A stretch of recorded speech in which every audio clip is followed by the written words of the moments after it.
Hello students, welcome to our online UGC NET classes. Today we will discuss the topic performance appraisal. This side Dr. Renu Sharma, Assistant Professor, Department of Commerce, SD College, Ambala, Kent. So we will discuss first performance appraisal meaning. Performance appraisal is a method of evaluating the behavior of an employee in the work spot, normally including both quantitative and qualitative aspect of job performance. Performance appraisal here refers to the degree of the tasks that make up an individual's job. It indicates how well an individual is fulfilling the job demands. So performance appraisal is the evaluation of the employee's performance, qualitative as well as quantitative, by the superior. What is the purpose of the performance appraisal? One is performance appraisal helps the management to take decision about the salary increase of an employee.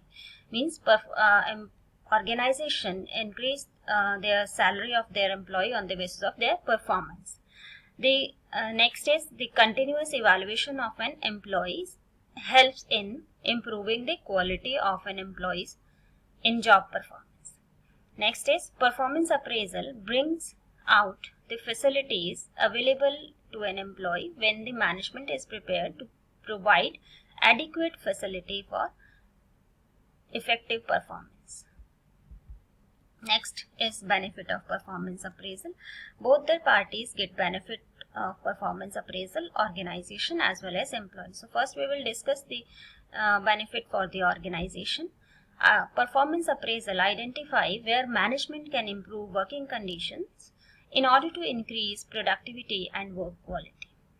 Next is it address behavioral issues before they impact departmental productivity. Performance appraisal encourage employee to contribute more by recognizing their talent and skills. It supports employee in skill and career development. Performance appraisal improves strategic decision making in situations that require layoffs, succession planning, or filling open roles internally. Now, what are the benefits to employee? Performance appraisal recognize and acknowledge the achievement and contributions made by an employee. It recognizes the opportunity for promotion or bonus. It identify and support the need of additional training or education to continue career development. Performance appraisal determine the specific area where skills can be improved. It motivate an employee and help them feel involved and invested in their career development. Performance appraisal open discussions to an employee's long-term goals. So these are the benefits. Now we will discuss the process of performance appraisal. One is establish performance standard. Standards help in setting yardstick for evaluating performance. So here the yardsticks are being established for the performance appraisal. Then is communicate performance standards. Employees should know what is expected from them. So management should communicate their expectation to the employees. Then is measuring actual performance. Evaluation process is to measure actual performance of an employee. It can be measured through personal observation, statistical reports, etc. Next is compare performance to standards and finding out the deviation in performance, and those are being noted in this stage. Discuss the appraisal with the employee. Assessment reports are periodically discussed with the concerned employees in this stage. And last is the taking corrective action. Evaluation process will be useful only when the corrective actions are being taken on the basis of reports. Right. So next we will discuss the method of performance appraisal. Two type of methods are there, traditional method and modern method. First we will discuss the traditional method. One is checklist method. In this method, the senior is given a list of questions about the junior, and he has to put a tick mark on any one of the box. Say for example, is employee is regular on the job, evaluator has to give yes or no. So he has to tick on 1. Then is critical incident method. In this method, critical or important incidents which have taken place on this job are noted down along with the employee's behavior and reaction in all the situations. Both positive and negative incidents are mentioned here. Then comes ranking method. In this method, ranks are given to employees on the basis of their performance. Then is graphic rating method. Means using specific factor to appraise people in the organization. The entire appraisal is presented in the form of a chart. Then is free essay method. In this method, senior or the boss is supposed to write a narrative essay describing the quality of his junior. He may describe the employee's strength, weaknesses, analytical abilities, etc. Then is forced choice method. This method contains a series of groups of statements and rater rate how efficiently a statement describes each individual being. It contains both positive and negative statements. Then comes the field review method. Where there is a reason to support or to suspect a rater's biasness, or his or her rating appears to be quite higher than others. These are neutralized with the help of review process. The review process is usually conducted by the personnel officer in the HR department. So now modern methods are there. One is management by objective. Management by objective is given by Peter Drucker. MBO is what? That is a process where the superior and subordinate managers of an organization jointly identify its common goals, define each responsibility and individual area of responsibility in terms of result expected from them, and use their measure as guides for operating the unit and assessing the contribution of each of its members. Next is behaviorally anchored rating scale. Behaviorally anchored rating scale is BARS, and BARS are the descriptions of various degree of behavior with regard to specific performance dimensions. Developing BAR involves 5 steps. One is generating critical incidents, developing performance dimensions, reallocating incidents, scaling incidents, developing final BAR instruments, usually 6 or 7 per cluster.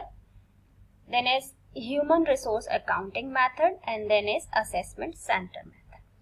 Then comes the 360-degree technique. 360-degree method of performance appraisal is used to make the appraisal process more transparent, objective and participative. It introduced the concept of self-appraisal, subordinates evaluation of employee by person below him, and analyze alongside by the peer group. So structured questionnaire are used to collect the information from seniors. 4 main components of 360-degree appraisal are: one is self-appraisal, then is appraisal by supervisor, then is appraisal by subordinates, and then peer appraisal. If we talk about the 720-degree appraisal, that is what when we apply 360-degree appraisal twice, then it becomes 720-degree appraisal. Then is potential appraisal. Potential appraisal is the appraisal of hidden talent and skills of a person. The person might or might not be aware of them. Potential appraisal is a future-oriented concept. It is done to check whether can assume higher position and responsibility in the organizational hierarchy. Next, we will discuss the uses of performance appraisal. One is organizational planning based on potentialities of its human resources. Then is human resources planning based on weaknesses, strength and potentialities of human resources. Then is organizational effectiveness through performance improvement, fixation and refixation of salary, allowances, incentive and benefits, and career planning and development and involvement of employees. So these are the uses of performance appraisal. Then comes the limitations of a performance appraisal. The major problem in the performance appraisal are rating bias. Rating bias means somewhere rater is biased. One is halo effect. Halo effect is a tendency to evaluate a person on the basis of one trait only and judge the person on the strength of that particular trait, and that evaluation is not based on the inference of his overall performance. Say if a person is friendly to his rater or the supervisor, supervisor may consistently rate him outstanding. Next is Horn effect. When an individual is being underrated by someone only on the basis of one trait, that is Horn effect. Then is error of central tendency. This error arises when rater is not sure about the performance of a person, may not be well conversant with the work. He will like to play safe in the evaluating person and he will rate them an average. Then is leniency or the strictness bias. Leniency or the strictness bias means whenever the rater is somewhere very lenient, so he will give very high evaluation or high rates to them, and whenever he is very strict, so he will rate low to everyone. Then is recency effect. Recency effect is when appraisal is being appraised on the basis of most recent behavior. So when it is negative, then low rates. When it is positive, then high rates. Then comes the spillover effect. Spillover effect is your present is evaluated on your past performance. So if you have some bad experience with your supervisor in past, so he will rate you at low level always. Then comes stereotyping. That is orthodox mentality of an evaluator, that is differentiating on the basis of caste, gender, color, etc. Right. Then is most part of appraisal is based on subjectivity. And another limitation is some superior complete appraisal report within a few minutes.